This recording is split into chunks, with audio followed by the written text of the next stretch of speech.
మీ పిల్లలు భక్తిగా ఉండాలని, వాళ్ళ పిల్లలు భక్తిగా ఉండాలని కోరుకునే ప్రతి తల్లి తండ్రి ముందు మీరు భయభక్తులు కలిగి ఉండాలి.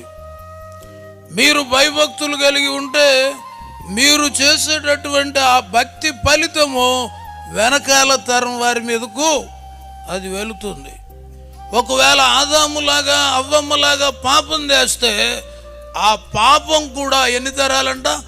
3-4 తరాలు. దేవుడు ఎంత ప్రేమ గలవాడంటే దీవెన 1000 తరాలు ఇచ్చాడు, కానీ శాపం తక్కువ ఇచ్చాడు. 3-4 తరాలు అని అక్కడ రాశాడు.